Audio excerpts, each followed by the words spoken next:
इसके लिए वर्ष 2023-24 में प्रत्येक जिला परिषद में एक अलग इंजीनियरिंग विंग प्रदान किया जाएगा। जिला परिषदों और अन्य पंचायती राज संस्थाओं को अपने स्तर पर विकास कार्य करने में सशक्त बनाने के लिए इंजीनियरिंग विंग के लिए अतिरिक्त 699 पद सृजित किए गए हैं। साथ ही स्वीकृत 2237 पदों के अतिरिक्त ग्राम सचिवों के समकक्ष 2250 पदों का सृजन किया गया है, जिनमें से 857 पद वर्तमान में रिक्त हैं। इन पदों को 23-24 की पहली छमाही में भरा जाएगा ताकि ग्राम पंचायतें प्रभावी ढंग से काम कर सकें। जिन जिलों में जिला परिषदों के स्वतंत्र भवन नहीं है, वहां जिला परिषद सचिवालयों का निर्माण किया जा रहा है। करनाल, सिरसा में जिला परिषद सचिवालय का निर्माण कार्य चल रहा है। शीघ्र ही गुरुग्राम और रेवाड़ी में शुरू हो जाएगा। वर्ष 23-24 में 7 अन्य जिलों में सचिवालय के लिए स्थलों को अंतिम रूप दे दिए जाने की उम्मीद है ताकि निर्माण कार्य शुरू किया जा सके। छठे राज्य वित्त आयोग की सिफारिशों के आधार पर चालू वर्ष में पंचायती राज संस्थाओं की अंतिम तिमाही के लिए 1100 करोड़ रुपए जारी किए गए हैं। वर्ष 23-24 में ये राशि 3145 करोड़ रुपया होगी। गांव में 700 पार्क व्यायामशालाएं स्थापित की गई हैं। हाल ही में इन व्यायामशालाओं में योग शिक्षकों को नियुक्ति की गई है। इन 700 पार्क व्यायामशालाओं के साथ आयुष्मान स्वास्थ्य एवं वेलनेस केंद्र स्थापित करने का प्रस्ताव करता हूं ताकि ग्रामीण निवासियों को योग और आयुष पद्धति अपनाने में मार्गदर्शन मिले और ग्रामीण क्षेत्रों के निवासियों के स्वास्थ्य और तंदुरुस्ती में सुधार हो सके। वर्ष 2023-24 में मैं ग्राम पंचायतों में 1000 नए पार्क और व्यायामशालाएं बनाने का प्रस्ताव करता हूं। सरकार ने शमशान भूमि और कब्रगाहों के विकास के लिए शिवधाम योजना शुरू की है। वर्ष 2023-24 में शिवधाम योजना पर काम पूरा करने का प्रस्ताव करता हूं। वर्ष के अंत तक ग्रामीण क्षेत्रों में प्रत्येक शमशान भूमि और कब्रगाह को शिवधाम योजना में कवर किया जाएगा। पिछले साल अपने बजट भाषण में ग्राम पंचायतों के सार्वजनिक पुस्तकालय स्थापित करने की घोषणा की थी। ई पुस्तकालयों की स्थापना के लिए 370 करोड़ रुपए की लागत से कुल 979 भवनों की मरम्मत की जा रही है। वर्ष 2023-24 में 1000 ग्राम पंचायतों में ई पुस्तकालय खोलने का प्रस्ताव करता हूं। ये पुस्तकालय जनसंख्या के आधार पर 3 श्रेणियों में खोले जाएंगे। इसके अतिरिक्त मैं मौजूदा ग्राम पंचायत भवनों में विशेष मरम्मत के बाद 468 उच्च सुविधाओं वाले जिम्नेजियम और 780 महिला संस्कृति केंद्र स्थापित करने का प्रस्ताव करता हूं। सरकार ने चरणबद्ध तरीके से सभी ग्राम पंचायतों की फिरनियों में केंद्रीकृत नियंत्रण और निगरानी प्रणाली के साथ स्ट्रीट लाइट उपलब्ध करवाने का निर्णय लिया है। वर्ष 23-24 में पहले चरण में कार्यान्वयन एजेंसी के रूप में जिला परिषदें प्रत्येक ब्लॉक में सबसे अधिक आबादी वाले कम से कम 5 गांवों में स्ट्रीट लाइटें लगाएगी। इस वर्ष 750 ग्राम पंचायतों में इस कार्य को पूरा करने का लक्ष्य रखा है। माननीय अध्यक्ष महोदय, ग्रामीण क्षेत्रों में प्लास्टिक कचरे सहित ठोस कचरे का प्रबंधन एक बड़ी चुनौती है। वर्ष 23-24 में ग्राम पंचायतों और अन्य पंचायती राज संस्थाओं को शामिल करते हुए विकेंद्रित कार्यान्वयन मॉडल के माध्यम से ग्राम पंचायतों में ठोस अपशिष्ट प्रबंधन के लिए एक व्यापक समाधान करने का प्रस्ताव करता हूं। हरियाणा में स्वच्छ भारत के सफल क्रियान्वयन की एक नई समस्या पैदा हो गई है। लगभग 70% ग्रामीण घरों में शौचालय हैं जो केवल एक सेप्टिक टैंक से जुड़े हैं, जिन्हें कुछ वर्षों के बाद साफ करना होता है। वर्तमान में अपशिष्ट का उचित प्रबंध करने के लिए कोई निर्दिष्ट सुविधा नहीं है। वर्ष 2023-24 में सरकार इस समस्या का समाधान खोजने की पहल करेगी।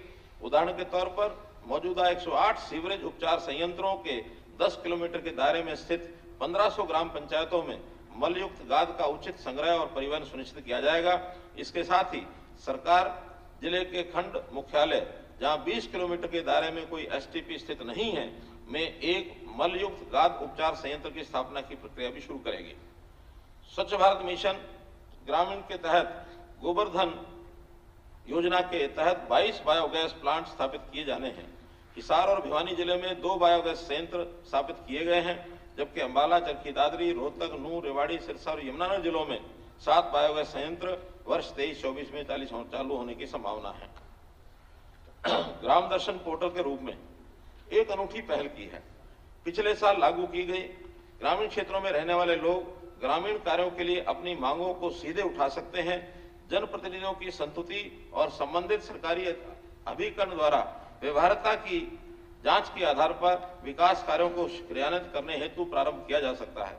ग्राम दर्शन पोर्टल सरकार के न्यूनतम सरकार अधिकतम शासन के आदर्श वाक्य पर आधारित है, जो ग्रामीण क्षेत्र के निवासियों, जनप्रतिनिधियों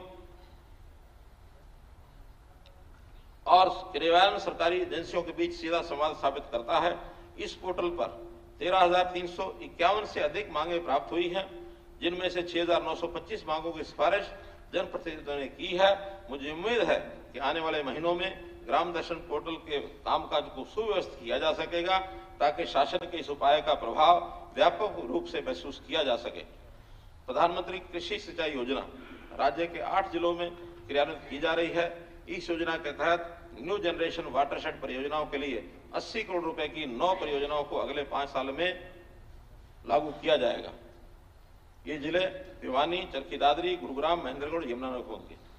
पिछले साल दीनदयाल अंत्योदय योजना राष्ट्रीय ग्रामीण आजीविका मिशन के तहत 2022-23 में 10,000 नए स्वयं सहायता समूह गठित करने का सरकार के महत्वाकांक्षी इरादे की घोषणा की थी। इनमें से जनवरी 23 के अंत तक 6,200 नए स्वयं सहायता समूह गठित किए जा चुके हैं और मुझे आशा है कि वित्तीय वर्ष के अंत तक इस लक्ष्य को प्राप्त करने के लिए सभी प्रयास किए जाएंगे। केंद्र सरकार द्वारा इन सेल्फ हेल्प ग्रुप को प्रदान की जाने वाली सहायता के अलावा सरकार द्वारा पूर्ण ब्याज सहायता प्रदान की जा रही है। इसमें स्वयं सहायता समूह की आधी से अधिक सदस्यता उन परिवारों से है जिनकी वार्षिक आय 1,80,000 रुपए से कम है। वित्त वर्ष 2023 के बजट में ग्रामीण क्षेत्र के लिए 7,202 करोड़ रुपए आवंटित करने का प्रस्ताव करता हूं, जो चालू वित्त वर्ष के संशोधित अनुमानों की तुलना में 70.4% की वृद्धि है। शहरी विकास सरकार का उद्देश्य नगर पालिकाओं को सशक्त बनाना है, ताकि वे शहरी शासन के प्रभावी और आत्मनिर्भर संस्थानों के रूप में उभर सकें। हाल ही में सरकार ने नगर पालिकाओं को हरियाणा इंजीनियरिंग वर्क्स पोर्टल के माध्यम से स्थानीय स्तर पर विकास कार्य करने की वित्तीय शक्तियों को बढ़ाकर प्रदान की है। छठे राज्य वित्त आयोग की सिफारिशों के आधार पर मैं कुछ मापदंडों के आधार पर नगर पालिकाओं के बीच प्रतिस्पर्धा की भावना पैदा करना चाहता हूं और इस प्रकार उन्हें यथार्थवादी बजट अनुमान तैयार करने और जिम्मेदार वित्तीय प्रबंधन करने के लिए प्रोत्साहित करना चाहता हूं। निर्धारित मापदंडों को प्राप्त करने में प्रदर्शन संकेतकों के आधार पर नगर पालिकाओं को अतिरिक्त धनराशि प्रदान की जाएगी। सफाई कर्मचारी शहर की स्वच्छता बनाए रखने और रखरखाव में अमूल्य योगदान देते हैं। सरकार ने हाल ही में निर्णय लिया है कि राष्ट्रीय स्तर पर अपनी श्रेणी में शीर्ष 50 स्थान पाने वाली पालिकाओं में सफाई कर्मचारियों द्वारा किए गए कार्य को मान्यता दी जाएगी और उस शहरी स्थानीय निकाय के सभी सफाई कर्मचारियों को शहर को साफ रखने में उनके प्रयासों की मान्यता के रूप में प्रति माह 1,000 रुपए की अतिरिक्त प्रोत्साहन राशि दी जाएगी या सालाना 12,000 रुपए प्रदान किए जाएंगे। सरकार ने शहरी क्षेत्रों में अनधिकृत कॉलोनियों के नियमितीकरण प्रक्रिया को व्यवस्थित तरीके से शुरू किया है और राज्य में ऐसी 190 कॉलोनियों के नियमितीकरण के लिए सैद्धांतिक रूप से स्वीकृति प्रदान की है। उम्मीद है कि शहरी स्थानीय निकाय विभाग सभी नगर पालिकाएं सुनिश्चित करने के लिए ठोस प्रयास करेंगे कि शेष पात्र कॉलोनियों को वर्ष 23-24 में नियमित किया जाए और इन कॉलोनियों में विकास कार्य शुरू किए जाए।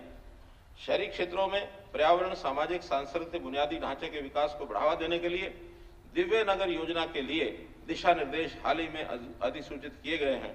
इस योजना में ऑक्सीवन, नगर वन, शहर के बड़े पार्कों और हरित स्थानों, शहर के सौंदर्यीकरण और लैंडस्केपिंग, सड़क जंक्शनों के पुनः डिजाइन और सौंदर्यीकरण, पर्यटन बुनियादी ढांचे, खेल के बुनियादी ढांचे, एकीकृत कमांड और नियंत्रण केंद्रों की स्थापना, ऊर्जा कुशल smart street lighting system, auditorium, open air theatre और नगर निगम शासन में शहरी भागीदारी निकायों की भागीदारी के साथ राज्य प्रायोजित योजना के रूप में अन्य प्रौद्योगिकी आधारित हस्तक्षेप का विकास किया जाएगा। योजना के तहत पालिकाओं को हाथ में लेने के लिए नगर निगमों, परिषदों और समितियों को अनुमोदित परियोजना लागत का क्रमशः 50%, 65% और 75% राज्यांश प्रदान किया जाएगा। दिव्य नगर योजना के लिए वर्ष 2023-24 में 500 करोड़ रुपए का प्रावधान किया जा रहा है और मैं शहरी विकास हेतु इस सुविधा का लाभ उठाने के लिए सभी शहरी स्थानीय निकायों को प्रोत्साहित करता हूं। बड़े शहरों में जहां सीवरेज के रखरखाव का काम